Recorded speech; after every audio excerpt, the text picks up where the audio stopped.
ओम नमः सिद्धेभ्यः। ओम नमः सिद्धेभ्यः। ओम नमः सिद्धेभ्यः। अहिंसा परमो धर्म की, आचार्य गुरुवर श्री कुंद कुंद भगवान की, आचार्य गुरुवर श्री ज्ञान सागर मुनि महाराज की,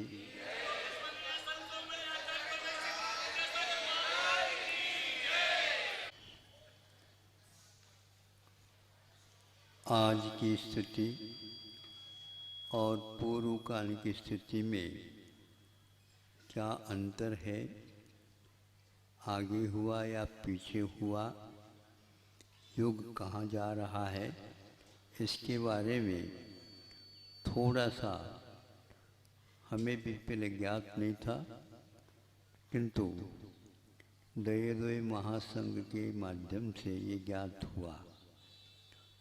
जब यहाँ से प्रत्येक प्रांत से गोवंश पशुओं का उस ओर ले जाने का उपक्रम होता रहा, एक एक प्रांत को लांघते हुए वे देश से विदेश की ओर यात्रा होता ही। अब वहाँ पर जाकर के शासन प्रशासन जागृत होने के फलस्वरूप वहाँ पर इकट्ठा हो गए 6,500 पशुओं का संकलन समूह 8 हो गया। अब यह ज्ञात होते ही इधर वह बात आ गई तो दयोदय महासंघ को यहाँ से भेजा गया। वहाँ पर उन्होंने सर्वे किया। ज्ञात हुआ कि वहाँ पर सब कुछ है, लेकिन इतने संग्रह को किस ढंग से इस चातुर्मास यानी वर्षा के काल में व्यवस्था हो पाए। तो वहाँ पर जाने के उपरांत निर्णय लिया गया, उधर बाहर जाने का रास्ता ही बंद कर दिया जाए और इसको वितरित किया जाए। तो वितरित करने की व्यवस्था बन गई। उस समय ज्ञात हुआ कलकत्ता में बॉर्डर जो बंगाल की बॉर्डर पर है, वहाँ पर भी गौशाला पहले से ही निश्चित है। यहाँ ने इससे पूर्व में ही, जिस समय ब्रिटिश गवर्नमेंट काम करता था, उसी समय से वह निश्चित है गौशाला, और अभी भी कमेटी जीवित है। लेकिन चूँकि आजकल के ज़माने के अनुसार वह चलेगा, तो वहाँ पर 500 एकड़ या ये 100 एकड़ की ज़मीन में यह व्यवस्थित है। उसमें से उन्होंने कहा इसमें हम एकदम साथ ये व्यवस्था नहीं कर पाएंगे, तो 10 एकड़ की एक अलग रूप से रजिस्ट्री या क्या बोलते हैं आप लोग, उसको बनाए एग्रीमेंट बना करके वहाँ पर तात्कालिक प्राथमिक क्या व्यवस्था होनी चाहिए व्यवस्था की गई। और वहाँ पर जहाँ कहीं भी समूह के रूप में पशुओं का संग्रह हुआ था, उनमें से इधर लाने का उपक्रम धीरे धीरे बनने रहा। पहले अभी भी एक सज्जन आए थे, उनका कहना है हमारे यहाँ भी इसी प्रकार की व्यवस्था होना चाहिए, आप लोग पहले ये व्यवस्थित हो जाओ कि हमें ये कार्य करना है, तो अपने आप हो जाएगा। पूर्वजों ने पहले से ही व्यवस्था कर रखी है, उस व्यवस्था की ओर आप लोग सक्रियता के साथ प्रयास नहीं किया, इसलिए ऐसा हुआ है। सावधानी की आवश्यकता है, पैसे की कहीं भी कमी है ही नहीं। अब देखो एक सज्जन उधर आसाम गुवाहाटी से आई है, ये नाम भी बहुत प्यारा है, गो पहले लगा हुआ है। गो हाटी का अर्थ होता, हाट का अर्थ होता बाजार। जहाँ पर गुवाहाटी जैसे स्थान में भी बाजार लगा हुआ, वहाँ पर जैन लोगों की भी कमी है ही नहीं, सब व्यवस्थित है।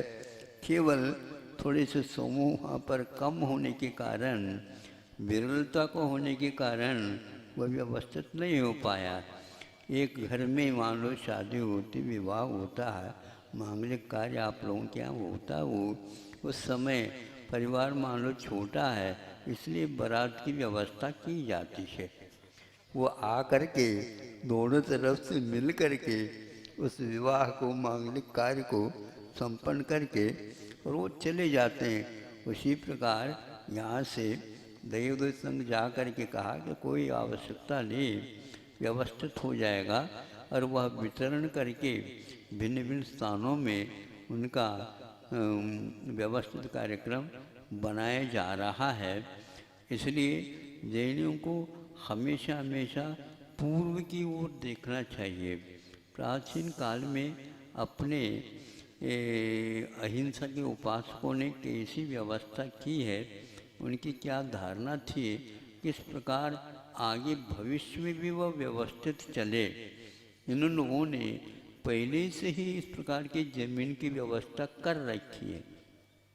यदि जमीन नहीं होती तो अचल संपदा मानी जाती है, इसमें सब कुछ होता चला जाता है। वहाँ पर पूरी व्यवस्था हो गई, 400-500 और संग्रह भी हो गया बताते हैं बहुत अच्छे ढंग से। यह इसी प्रकार पूर्वी बंगाल से गुवाहाटी या आसाम की ओर भी इस प्रकार की व्यवस्था पूर्व से ही सब जगह व्यवस्थित है। लेकिन हाँ 10 एकड़ ज़मीन है, वो और भी व्यवस्था हो रही है। ज़मीन क्या है, ज़मींदार है तो ज़मीन भी है। ज़मीन तो ज्यों का त्यों रहती है कि ज़मींदार गड़बड़ कर जाते हैं तो गड़बड़ हो जाता है, तो फिर ज़मीन दोस्त हो जाता है। तो ये ठीक नहीं है।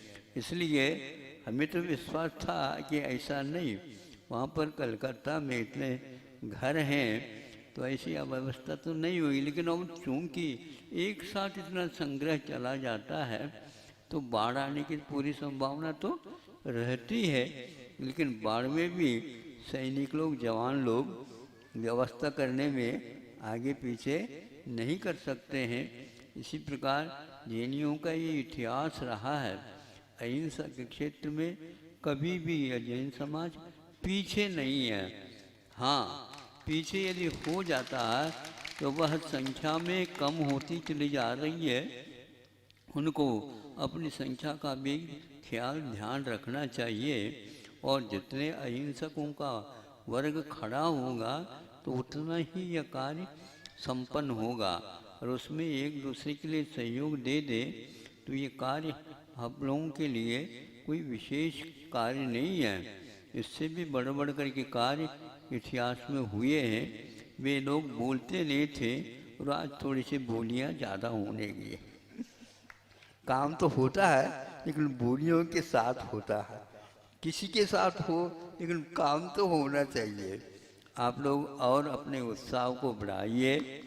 जैसे आप लोग अन्य कार्यों में खर्च होते हैं उसको थोड़ा सा कम करके उसको परिवर्तन कर लीजिए तो अपने आप ही यह कार्य आगे बढ़ जाएगा, संपन्न होगा और इससे एक इतिहास बनेगा। हमेशा हमेशा इतिहास की ओर दृष्टिपात करिए और उससे सीख लीजिए, अपने प्रमाण को छोड़ दीजिए। इतना कहता हूँ, ये गुवाहाटी शब्द बहुत अच्छा है, इसका प्रचार प्रसार होना चाहिए। गुवाहाटी का प्रचार प्रसार नहीं, किंतु गुवाहाट का अर्थ ये थे गो मैंने गाय वो गोवंश और हाट मैंने बाजार वहाँ पर लगा हुआ है। आज क्या कर रहे हो? ऐसा परमो धर्म की